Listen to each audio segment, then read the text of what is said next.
So just for the purpose of recording, like I shared, uh, in today's class, we'll be covering B2B order module.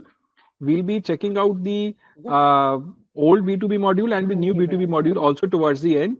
We'll be starting with creating the B2B order, assigning, approving it, checking the settings, how to auto assign, auto approve it, and then processing the order and shipping it.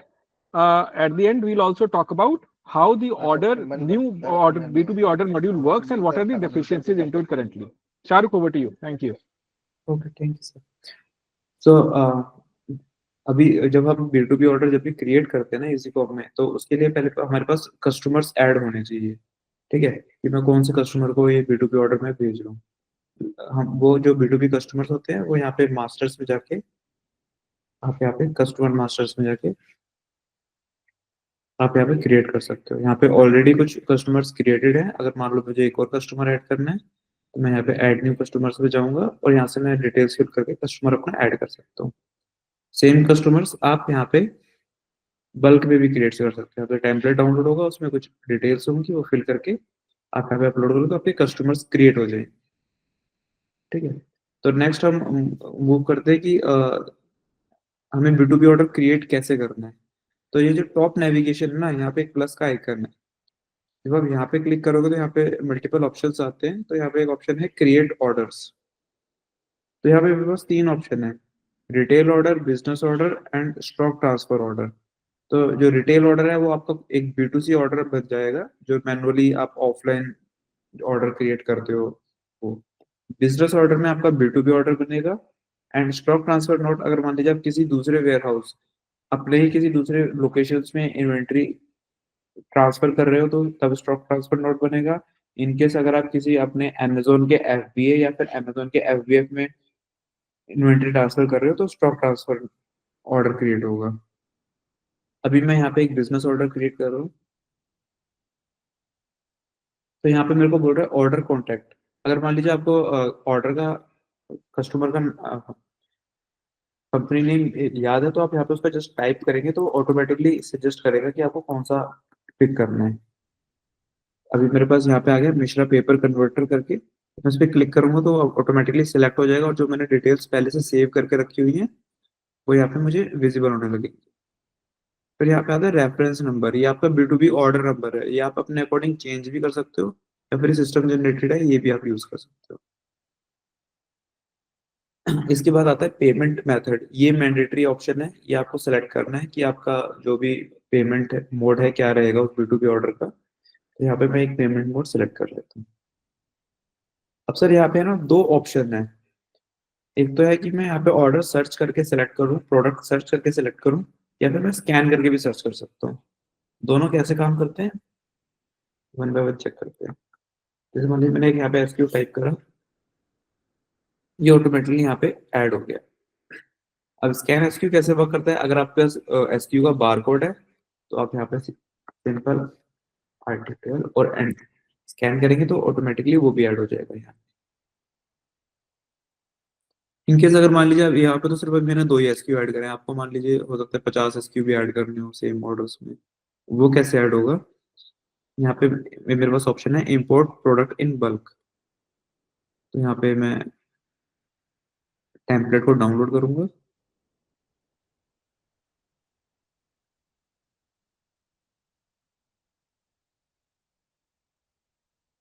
और इस template में मुझे SQ code डालना है, quantity डालनी है, price डालना है, EN ऑप्शनल है। आपको ये 3 चीज फिल करके जैसे ही आप अपलोड करोगे आपके वहाँ पे जितने भी आइटम्स इस फाइल में है वो वहाँ पे सेट हो जाएंगे।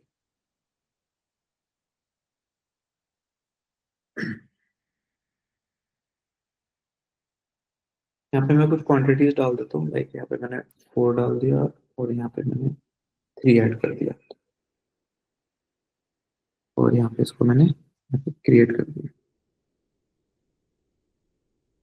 ओके, तो ये बोल रहा है unable to find the price of SQ RT1। मैंने यहाँ पे प्राइस डिफाइन नहीं करी थी इसलिए सिस्टम ने इसको एरर दे दिया। तो मैं कुछ यहाँ पे प्राइस ऐड कर देता हूँ। ओके, तो मैं यहाँ पे क्रिएट ऑर्डर पे क्लिक करता हूँ। यहाँ पे मेरा ऑर्डर क्रिएट हो गया।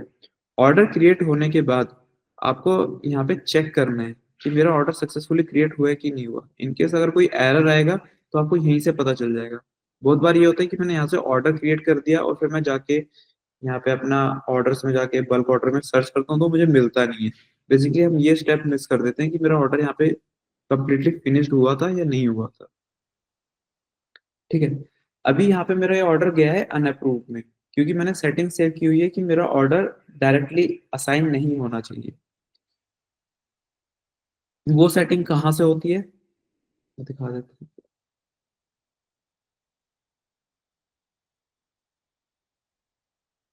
अकाउंट सेटिंग्स में जाएंगे, यहाँ पे अदर सेटिंग्स में जाएंगे, यहाँ पे जो फर्स्ट ऑप्शन है auto assign inventory for B2B order at order import, ये मेरा डिसेबल था इसलिए वो मेरा ऑर्डर गया है अनअप्रूव्ड में। ठीक है, अगर मैं इसको टिक कर देता तो मेरा वो ऑर्डर डायरेक्टली ओपन ऑर्डर में शो होता। ठीक है, तो यहाँ पे मैं अपना जो भी मेरा कस्टमर है मैं वो सिलेक्ट कर सकता हूँ, या फिर इवन मैं सेलेक्ट ऑल करके भी सर्च करूंगा तो मुझे अपना मेरा ऑर्डर दिख जाएगा। तो ये जो मैंने 7 क्वांटिटी का ऑर्डर मैंने यहाँ पे पिक क्रिएट करा था वो मुझे यहाँ पे विजिबल हो रहा है, और ऑर्डर नंबर भी विजिबल हो रहा है। तो आप यहाँ से CSV में भी डाउनलोड कर सकते हो कि ऑर्डर के क्या क्या आइटम्स हैं। ठीक है, और एक यहाँ पे आप PI मतलब परफॉर्मा इनवॉइस भी जनरेट कर सकते हो कि मेरा जो मैंने ऑर्डर क्रिएट करा है उसका मेरा इनवॉइस फॉर्मेट मुझे कैसे विजिबल होगा। ठीक, फिर नेक्स्ट ऑप्शन है कि मैं यहाँ पे व्यू ऑर्डर्स पे क्लिक करूंगा। अब ये यहाँ पे मेरे को बता रहा है कि आपके पास अभी अवेलेबल क्वांटिटी 16 है और ऑर्डर के लिए रिक्वायर्ड क्वांटिटी 4 है। ठीक है, इनकेस अगर आपके pass out of stock order होगा तो यहाँ पे ऑलरेडी अवेलेबल क्वांटिटी में यहाँ पे 0 शो कर देगा। तो मैं इसको यहाँ पे क्योंकि मेरे पास क्वांटिटी दोनों SKU में अवेलेबल है, मैं उसको सिलेक्ट ऑल करूंगा और उसको ऑर्डर को अप्रूव कर दूँ।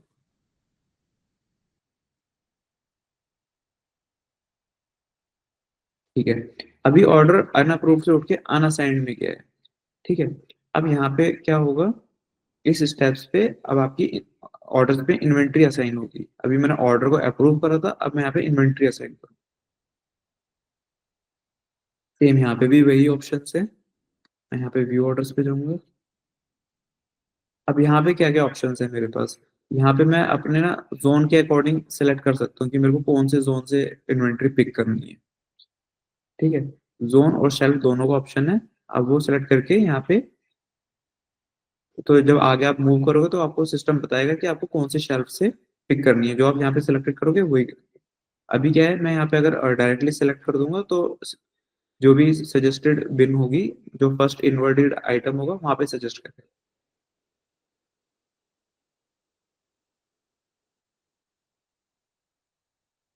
ओके, अभी मेरा ऑर्डर मूव हो गया है ओपन ऑर्डर्स में। यहाँ पे मैं सेलेक्ट कॉल करूंगा, सबमिट। ये जो मेरा ऑर्डर क्रिएट हुआ है, अच्छा देखिए इसके आगे ना बैच ID NA लिखा है। बैच ID NA इसलिए है क्योंकि इसका भी पिकलिस्ट जनरेट नहीं हुआ है। पिकलिस्ट इसका कैसे जनरेट होगा, स्क्रॉल करेंगे राइट में, यहाँ पे बहुत सारे ऑप्शंस हैं। आप पिक लिस्ट को CSV में भी डाउनलोड कर सकते हो। अभी मैं इसको पिकर को असाइन करूंगा जो मेरी एंड्रॉइड ऐप में दिखेगा। अब यहाँ पे मेरे पास पिकर्स आ रहे हैं। इनकेस अगर आपके पास कोई पिकर क्रिएटेड नहीं है तो यहाँ पे कोई भी पिकर शो नहीं करेगा, उसके लिए आपके पास यूजर्स में पिकर रोल से एक यूजर क्रिएट होना चाहिए। मैं यहाँ पे फर्स्ट पिकर को सेलेक्ट करके यहाँ पे सबमिट कर, बैच क्रिएट हो गया है। फिर से चेक करते हैं, तो यहाँ पे मेरे को बैच ID यहाँ पे विजिबल हो रही है। और ये चीज आप कहाँ देख सकते हो कि मेरा कौन सा पिकर असाइन है इस बैच को, तो ये यहाँ दिखेगा ऑर्डर बैचेस B2B में।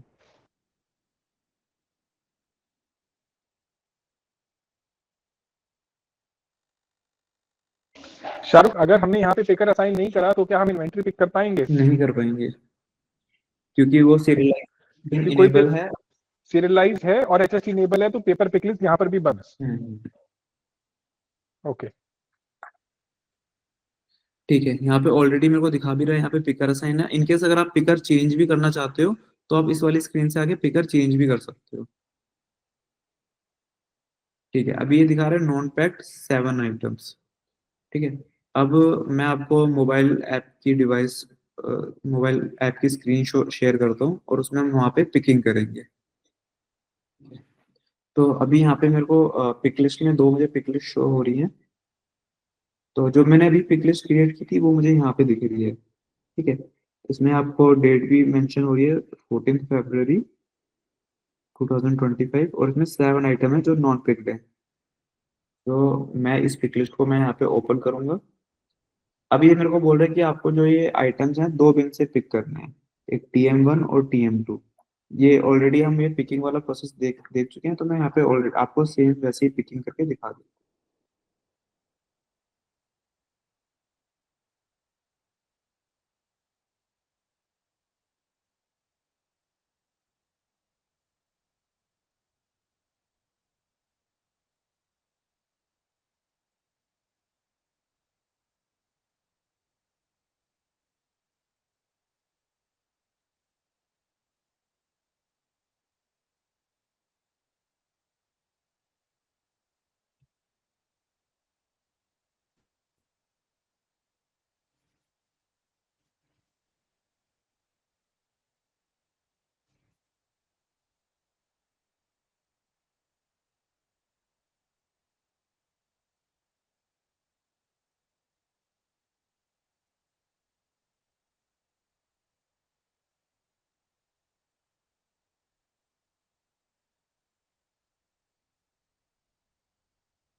ठीक है, यहाँ से मैंने एक बिन के सारे आइटम पिक कर लिए, तो वो बिन ग्रीन कलर की हो गई है।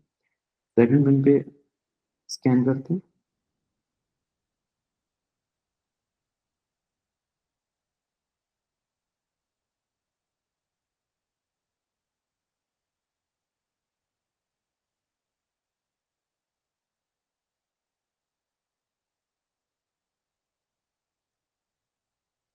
ठीक है, यहाँ से मेरी पिकिंग कंप्लीट हो गई है। अब मैं वापस अपने वेब में चेक करूंगा मेरे उस ऑर्डर का स्टेटस क्या है।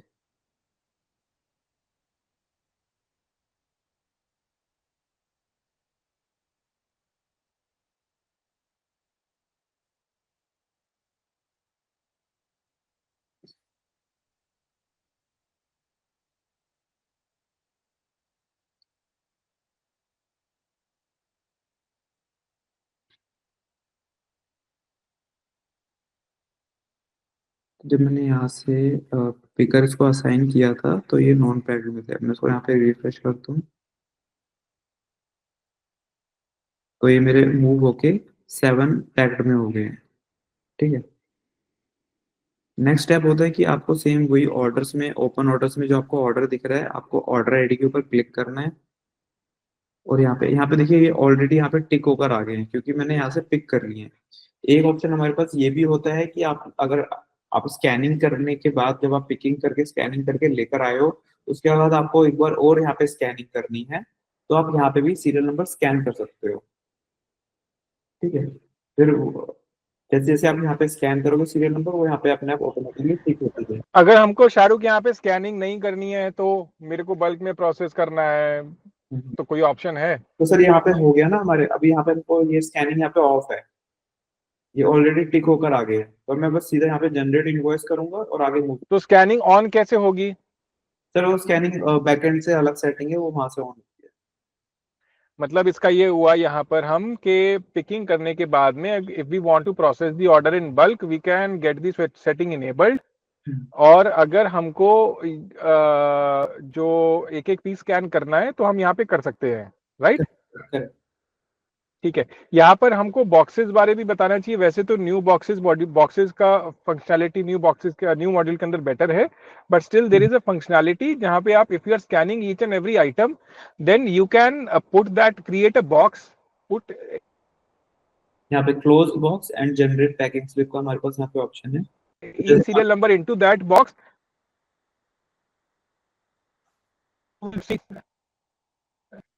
हाँ, राइट। सो ये जो बॉक्सेस वाली कहानी है यहाँ पर बेनिफिशियल रहती है इन्वेंट्री जो आप डिस्पैच कर रहे हो उसकी ट्रैकिंग के लिए। हाँ हाँ हाँ। Over to you Shahrukh. तो मैं यहाँ पे दिखा भी देता हूँ कि यहाँ पे ऑप्शन है मेरे पास। ये जितने भी मैंने आइटम स्कैन करे हैं ये मेरे एक बॉक्स में चले जाएंगे। मैं यहाँ पे लेंथ ब्रेथ हाइट देके बॉक्स का कोई सीरियल नंबर भी यहाँ पे ऐड कर सकता तो सिस्टम एक डॉक्यूमेंट जनरेट कर देगा आपको।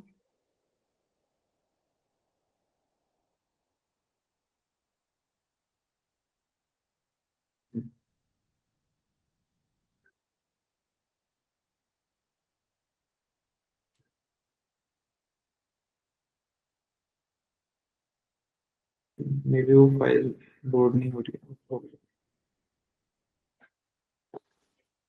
ठीक है, तो इसमें आपके पास प्रॉपर इंफॉर्मेशन आएगा कि बॉक्स की आईडी क्या है, बॉक्स के अंदर कौन कौन से आइटम्स हैं। ठीक है, तो यहाँ से आपको पूरे बॉक्स की डिटेल्स मिल जाएगी। इनकेस जब आपका B2B ऑर्डर जाता है वो मल्टीपल बॉक्सेस में जाता है, एक बॉक्स में तो सारा आइटम आ नहीं सकते। तो आप यहाँ पे अलग अलग बॉक्सेस के ऊपर उसके ऊपर ये स्लिप लगा सकते हो, ताकि वहाँ पे मेंशन हो जाए कि इस बॉक्स के अंदर ये वाले आइटम्स है। फिर फाइनल स्टेप मेरे पास यहाँ पे ये रहता है। अच्छा, मेरे पास ना यहाँ पे और भी ऑप्शन है कि कभी कभी क्वेरी आती है कि मेरा ऑर्डर मैंने क्रिएट कर दिया है, बट मेरे को उसमें कुछ क्या कहते हैं, मेरे को कैंसिल करना है। ठीक है, तो आप यहाँ से उस ऑर्डर को आप कैंसिल भी कर सकते हो। लेकिन अगर आप, क्योंकि आपने पिक कर चुके हो ऑलरेडी, तो कैंसिल करने के बाद आपको उसको पुट अवे भी करना होगा, ताकि वापस वेयर हाउस में इन्वेंट्री ऐड हो जाए। ठीक है, और उसके बाद हाँ, यहाँ पे ऑप्शन है जनरेट इनवॉइस का। जैसे आप जनरेट इनवॉइस करोगे तो ये ऑर्डर आपका शिप्ड मार्क हो जाएगा, उसकी एक इनवॉइस जनरेट हो जाएगी। यहाँ पे कोई सील नंबर है, ये ऑप्शनल है, तो आप इसको यहाँ से स्किप भी कर सकते हो। जैसे स्किप करोगे आपका इनवॉइस जनरेट हो जाएगा। अब जो मेरा इनवॉइस जनरेट हुआ है उसका स्टेटस आप यहाँ से भी देख सकते हो। अब ये इन प्रोग्रेस है, ये फिनिश हो गया। जब मैं इस पर क्लिक करूंगा तो मुझे मेरा इनवॉइस यहाँ पे मिल जाएगा।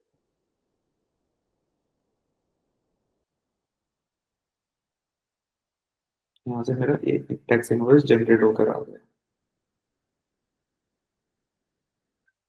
अच्छा, इसके आगे भी दो स्टेप्स और हैं जो जनरली लोग शायद नहीं करते हैं। मैं यहाँ से शिप मार्क करना है, डिस्पैच करना है।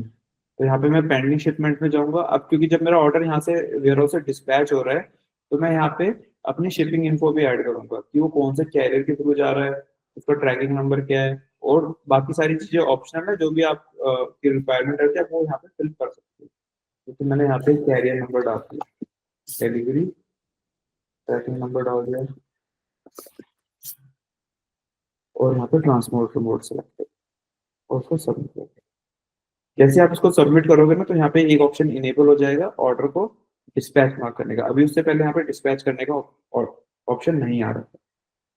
बहुत सारे यूजर्स इस केस में ना ई इनवॉइस भी जनरेट करते हैं। अब मैंने यहाँ पे शिपिंग इन्फो ऐड कर दी, उसके बाद मैं यहाँ से ई इनवॉइस और ई वे बिल जनरेट कर सकता हूँ। उसके लिए एक हमारे पास यहाँ पे इजी जीएसपी करके कनेक्टर है, जो डायरेक्ट आपका ई इनवॉइस पोर्टल से इंटीग्रेटेड रहता है। तो उसके थ्रू ये यहाँ से आप ई इनवॉइस और ई वे बिल जनरेट कर सकते हो। यहाँ पे और भी ऑप्शन है कि आप यहाँ पे अगर आपको इनवॉइस दोबारा डाउनलोड करनी है, तो आप यहाँ से डाउनलोड इनवॉइस पे क्लिक करके दोबारा भी डाउनलोड कर सकते हैं।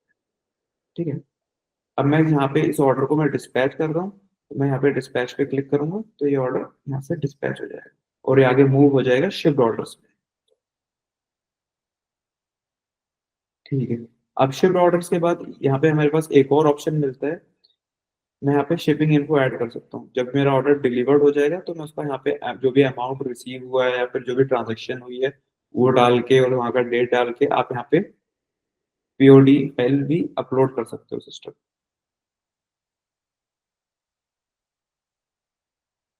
और अगर आपको मान लीजिए दोबारा इनवॉइस डाउनलोड करके देखना है, तो आप यहाँ से भी डाउनलोड करके दोबारा भी देख सकते हो। तो यहाँ बेसिकली ये जो आपका B2B ऑर्डर है, ये यहाँ पे आपके 5 स्टेप्स में मूव होता है। Unapprove, unassigned, open, pending shipment and shipped orders. आप डायरेक्टली ऑर्डर्स को अपने यहाँ पे ओपन ऑर्डर्स में भी लेके आ सकते हो, जो मैंने सेटिंग्स आपको अकाउंट सेटिंग्स में, अदर सेटिंग्स में शो करी थी। ठीक है, आगे नेक्स्ट हम चेक करते हैं जो हमारा B2B का नया मॉड्यूल है वो कैसे वर्क करता है। हाँ जी, hope I am Audible.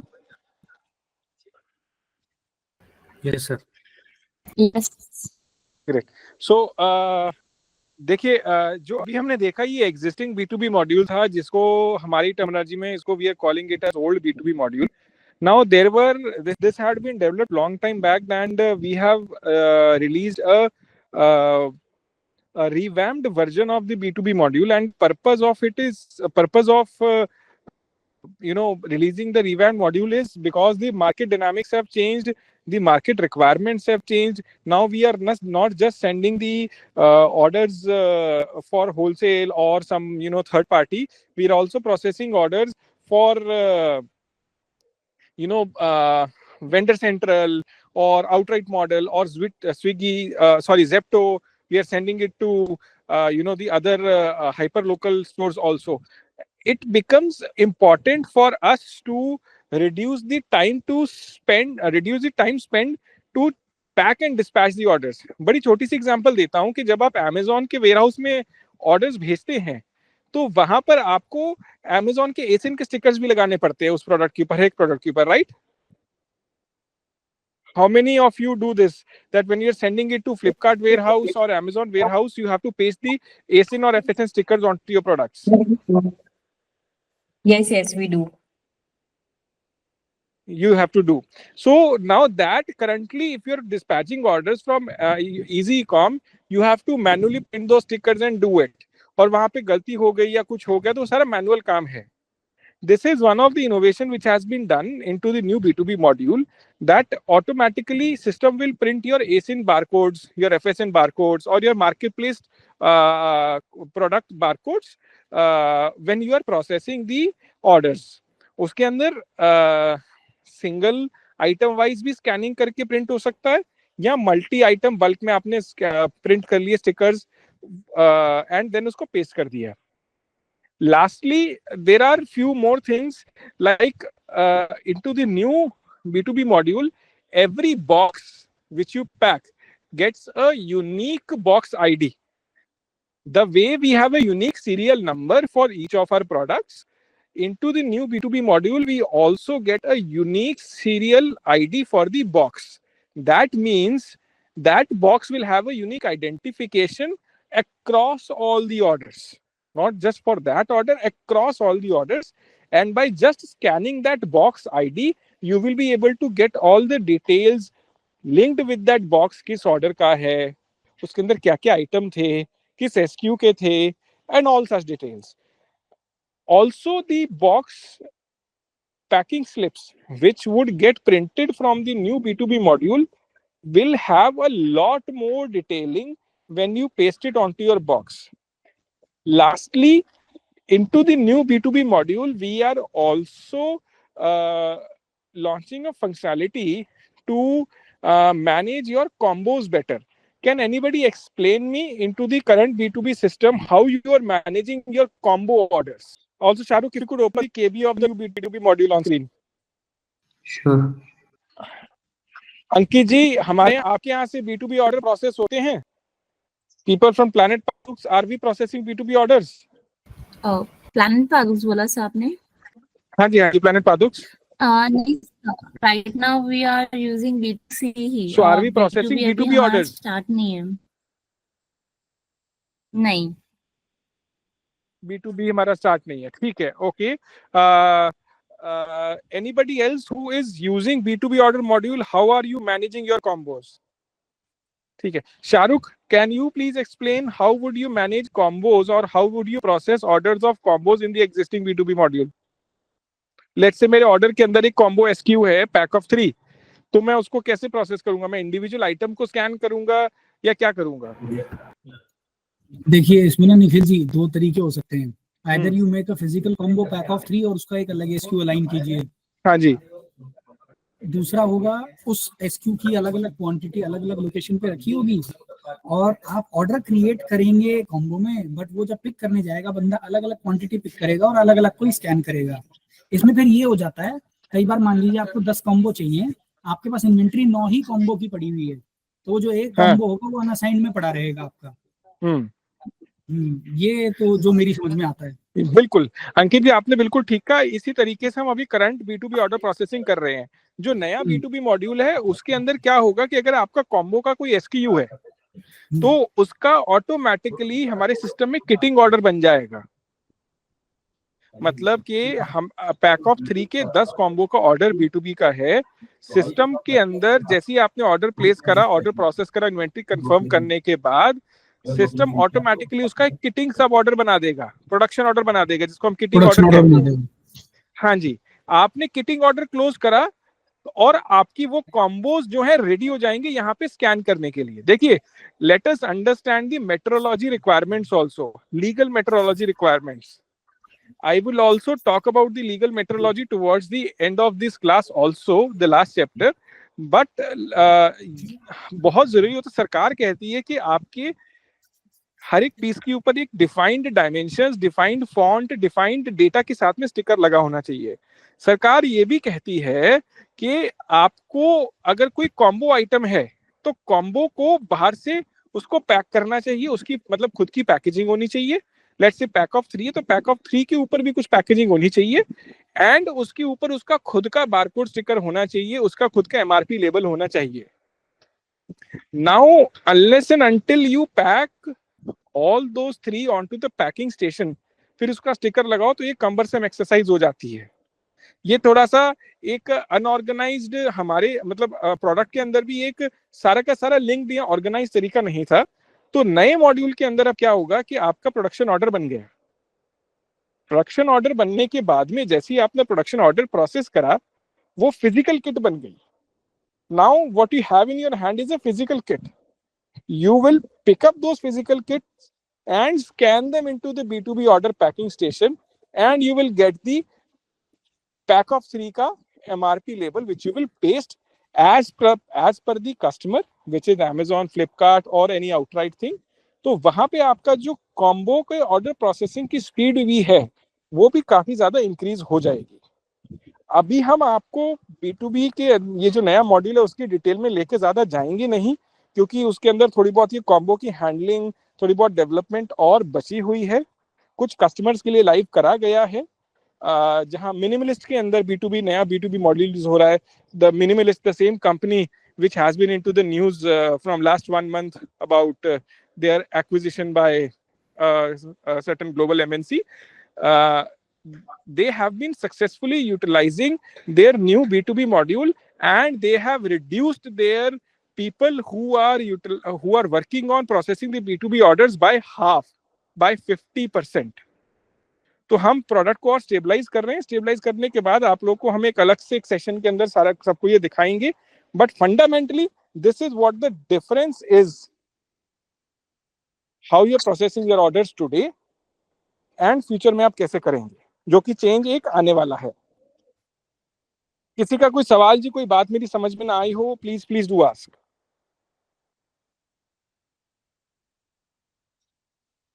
And by the way, all your Zepto orders, all your Blinkit orders, जो आप कोई अगर किसी के पास आते हैं वो सिस्टम में ऑटोमेटिकली क्रिएट करने का भी इंटीग्रेशन भी रेडी हो चुका है। Your Zepto and Blinkit orders will automatically get created as B2B orders in EasyCom, which you will then process as normal orders.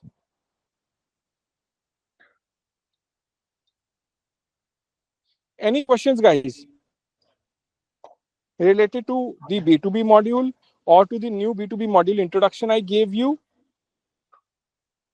Any questions related to the previous classes which we attended? Great. Shahrukh, have we talked about e-invoicing and e-way bill? Yes, sir. ठीक है.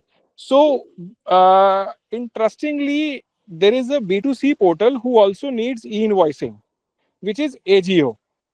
AGO को हर एक अपने, क्योंकि AGO B2C type है, you sell to AGO, then AGO sells it to your customer. भले आप एक एक ऑर्डर पैक कर रहे हैं B2C के अंदर, तो वहां पर भी जो ई इनवॉइसिंग होती है वो EasyCom से ऑटोमेटिकली हो जाती है। इनवॉइसिंग और ई-वे बिल है B2B ऑर्डर्स का, वो सिस्टम से हो जाता है और आपको अलग से B2B ई-वे बिल इनवॉइसेस बनाने की नीड नहीं है। Great. So Shahrukh, what's left on today's agenda onto the as per the sheet, what we have not covered? हमने क्या क्या कवर कर लिया आज? 1 मिनट। तो हमने ओल्ड B2B मॉड्यूल और B2B order creation, packing station settings. Packing station settings तो वो हमारी same as it is B2B settings थी, और हमने यहाँ पे पिकिंग भी देखा था। ऑर्डर स्कैनिंग एंड पैकिंग जो हमारे नए मॉड्यूल में है, ठीक है, और इनवॉइसिंग एंड शिपिंग। तो इसके बाद हमने ये भी जानना था कि जो हमारा STN ऑर्डर था वो भी वो सेम जगह से क्रिएट होगा, तो वो भी उसका प्रोसेस बिल्कुल सेम है। जो भी आपके ऑर्डर्स FBA या फिर FBF में जाते हैं, या फिर मेरी या फिर आपके किसी दूसरे वेयर हाउस में जा रहे हैं। करेक्ट। ठीक है, great. Guys, I would like to hear yeses or no's if you have any questions or any understanding deficit of what all we have covered so far. From each one of you, I want a message in the chat box कि जी अभी तक सब कुछ clear है, कोई सवाल नहीं है। अगर है तो प्लीज पूछें। हम कहीं ये ना हो 10 दिन लगाने के बाद भी हम वहीं उसी स्थिति पर हैं। We still have things open into our notebooks that हमारे कंपनी के अंदर ये वाला प्रोसेस हम सिस्टम में कैसे चलाएंगे। At least I don't want that we end up with this situation that we any XYZ process हमको क्लियर नहीं है। ठीक है जी। So I think we can wrap up today's session. Shahrukh, कल क्या हम कवर करेंगे? What would be our tomorrow's agenda? Yes.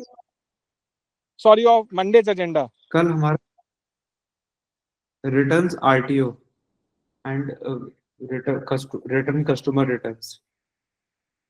So we'll be covering returns on Monday. देखिए, मैं अक्सर कहता हूं कि अगर कोई ई-कॉमर्स बिजनेस किसी ने सक्सेसफुली चलाना है तो हमको या तो हम चीजों को मैनेज करें ढंग से, और चीजों को मैनेज करें ढंग से उसके अंदर नंबर 1 प्रायोरिटी जहां से सबसे ज्यादा लीकेजेस होती हैं वो होती है returns. Returns are the number 1 source of leakages. Second source is improper inventory management, and the third source is payment reconciliation. तो इन्वेंट्री मैनेजमेंट, तो जब आप ये प्रोसेसेस मैनेज करेंगे, सब चीजें करेंगे, बहुत सारे काम है, अपने आप ही हो जाना है। रिटर्न्स के ऊपर we'll focus on Monday. I would recommend that you bring your questions also of returns. आप रिटर्न्स के क्या क्या सवाल हैं, आपको किस किस तरीके की प्रॉब्लम्स आती हैं, आप वो सारी निकाल के लेकर आए कि जी हमारे रिटर्न्स के अंदर ये 5 मुद्दे हैं। मैं मान ही नहीं सकता कि किसी को रिटर्न्स के अंदर कोई दिक्कत नहीं होगी। हो सकता है इजी कॉम से दिक्कत हो सकता है आपका कोई इंटरनल प्रोसेस की दिक्कत हो सकता है मार्केट प्लेस की दिक्कत हो, जिस भी प्रकार की है, please note down your points for the Monday call when we'll discuss the returns and the RTOs and the customer returns. Thank you for joining in, and I really appreciate you guys taking out time for the master class. See you on Monday. Thank you.